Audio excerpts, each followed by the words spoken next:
Shalom, perkenalkan saya Cintia Sumanjuntak. Saya kuliah di IAKN Negeri Tarutung atau Institut Agama Kristen Negeri Tarutung. Saya semester 5, jurusan Pendidikan Agama Kristen. Ya, dalam video kali ini saya akan membawakan sebuah renungan. Ya, semoga saudara dan saudari kita dalam keadaan sehat dan dalam perlindungan Tuhan. Amin. Ya, saya akan membawakan renungan yang tertulis pada Kejadian 28 ayat 20 sampai 22. Saya akan membacakannya. Mimpi Yakub di Betel. Ayat 20. Lalu bernazarlah Yakub, jika Allah akan menyertai dan melindungi aku di jalan yang kutempuh ini, memberikan kepadaku roti untuk dimakan dan pakaian untuk dipakai. Ayat 21. Sehingga aku selamat kembali ke rumah ayahku, maka Tuhan akan menjadi Allahku. Ayat 22. Dan batu yang kudirikan sebagai tugu ini akan menjadi rumah Allah. Kepadaku akan selalu kupersembahkan 1/10 kepadamu. Demikian firman Tuhan. Ya, saudara-saudara, Yakub adalah orang yang telah melakukan kesalahan, sehingga ia harus menerima akibat dari perbuatannya. Yakub adalah orang yang gagal dalam hidupnya. Ia telah menipu saudaranya, sehingga kini ia harus pergi jauh ke rumah Laban atau ke rumah omnya.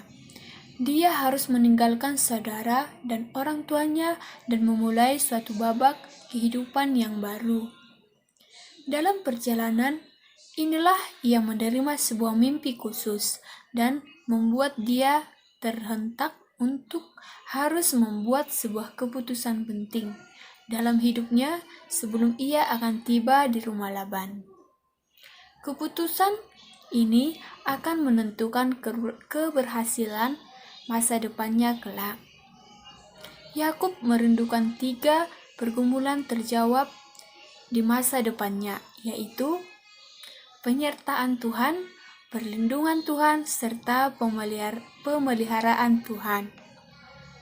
Dan selama 14 tahun, ia harus bekerja di rumah Laban. Pada akhirnya, semua yang dirindukan terkabul juga, sesuai dengan harapannya. Karena itu, Yakub membuat janji atau nazar yang ditunjukkan untuk dirinya sendiri di hadapan Tuhan berkaitan dengan masa depannya. Saudara-saudara, rindukah kita memandang masa depan yang lebih baik? Sekalipun kita telah gagal, kita harus ingat bahwa rancangan Allah adalah rancangan damai sejahtera dan bukan rancangan kecelakaan. Jadi, tidak ada istilah terlambat. Setiap orang yang ingin bangkit dari kegagalan pasti ada jalan keluarnya.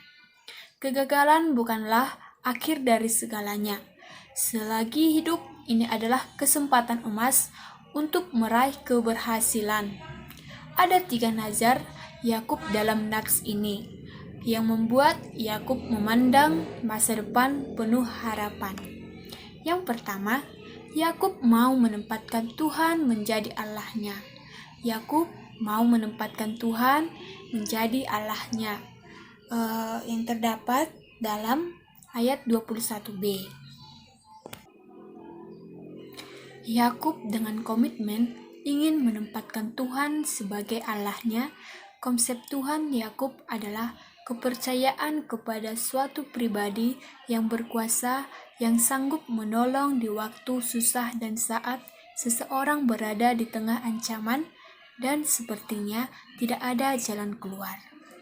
Sedangkan konsep Allah bagi Yakub adalah suatu pribadi yang maha tinggi atas segala Allah dan tidak ada lagi yang sanggup melebihinya. Dia bukan saja Tuhan, tetapi sekaligus adalah Allah sendiri. Tidak ada Tuhan selain Allah. Pengakuan ini sekaligus merupakan sebuah titik balik bagi Yakub. Ia telah melakukan kesalahan dengan menipu kakaknya Esau. Dia berada dalam ancaman. Tidak ada jalan keluar dan tidak ada seorang pun yang sanggup menyelamatkan Yakub. Ini adalah momen terakhir yang paling menentukan bagi Yakub. Karena itu, dalam perjalanan pulang, hatinya penuh kegelisahan. Dia menghadapi sebuah dilema, atau mati atau hidup. Karena itu ayat-ayat sebelumnya, Yakub sungguh-sungguh bergumul dan berdoa. Kita harus menyadari bahwa sebagai manusia biasa, kita berada dalam keterbatasan. Itulah sebabnya bila dihadapkan pada situasi-situasi yang sulit di mana kita tidak lagi sanggup mengatasinya, maka jalan satu-satunya adalah berserah penuh di bawah kekuasaan Tuhan sebagai Allah yang hidup. Yakub telah melakukan hal ini. Hal yang menarik adalah Yakub telah membuat sebuah komitmen sebelum melihat jawaban itu nyata. Ini adalah komitmen iman. Nazar merupakan sebuah komitmen iman yang harus dipatuhi oleh diri sendiri di hadapan Tuhan dan bersedia menanggung semua resiko karena nazar tersebut. Poin kedua yaitu Yakub berjanji bersedia mendirikan rumah Allah. Yakub berjanji bersedia mendirikan rumah Allah. Konsep bait Allah dalam perjanjian lama sangat penting karena bait Allah identik dengan kehadiran Allah secara dahsyat. Dia hadir di tengah-tengah umatnya dan berkenan untuk mendengar segala doa umatnya. Kehadiran Allah juga mencerminkan kekudusan.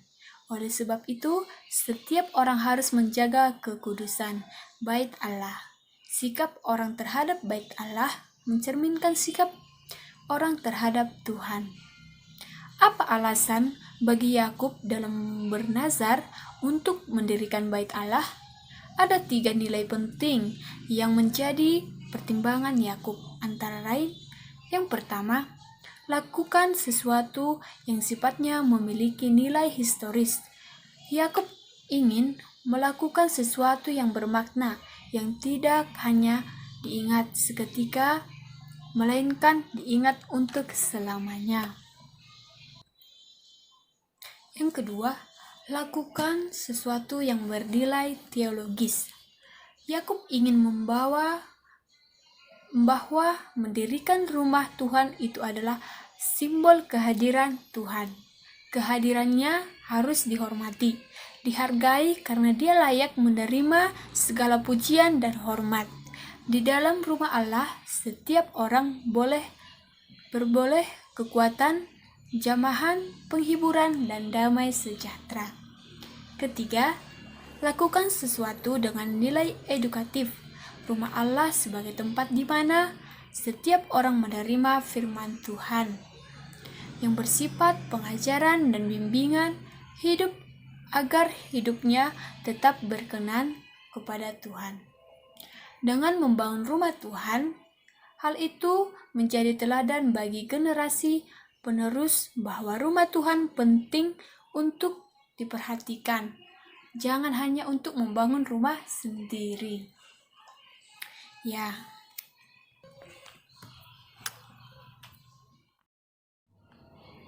Saudara-saudari yang terkasih dalam Kristus, Yakub juga berjanji setia memberikan 1/10. Mempersembahkan 1/10 menjadi sebuah keharusan di hadapan Allah. Sebagai sang pemelihara kehidupan, sikap ini dimulai dari Abraham dan seterusnya menjadi kewajiban baik bagi individu maupun keluarga di dalam berjemaat atau sebagai sebuah umat. 1/10 menjadi sebuah konsep penting dalam mempertahankan hubungan dengan Allah karena beberapa alasan. Ada beberapa alasan. Yang pertama, sebagai sebuah pengakuan bahwa kita bersedia mengikat hubungan yang erat dengan Allah sumber kehidupan, dan tetap berjalan bersama Dia. Yang kedua, saudara-saudara, sebagai wujud rasa syukur yang tak terucap atas pertolongan Tuhan dalam menghadapi suatu masalah yang berat yang dihadapi dalam hidup.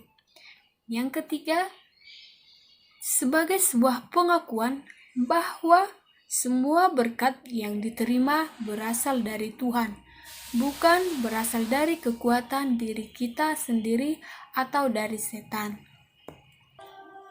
Yang keempat, sebagai sebuah kesaksian bagi semua orang bahwa Allah yang kita sembah itu hidup dan berkuasa, yang memelihara hidup kita sampai pada hari ini, minggu ini, bulan ini, dan tahun ini. Yang kelima, sebagai suatu pengakuan atas kepemilikan Tuhan bahwa kita ini hanya sebagai pengelola milik Tuhan. Dia sang investor, kita hanya sang manajer saja. Yang keenam, sebagai wujud ketaatan pada perintah Tuhan bahwa persepuluh adalah milik Tuhan yang harus dikembalikan. Ketujuh, sebagai wujud dukungan kita secara penuh bagi pekerjaan Tuhan yang dikelola dalam rumah perbendaharaan Tuhan. Yang kedelapan, saudara-saudara, ada sebagai kesempatan untuk melatih karakter baru kita yang semakin menyerupai Kristus. Jika suka memberi atau tidak serakah, maka hal itu sebagai gaya hidup baru bagi orang yang ada dalam Kristus. Yang kesembilan, sebagai wujud rasa hormat kita kepada Dia yang Maha Mulia dan Maha segala sesuatu.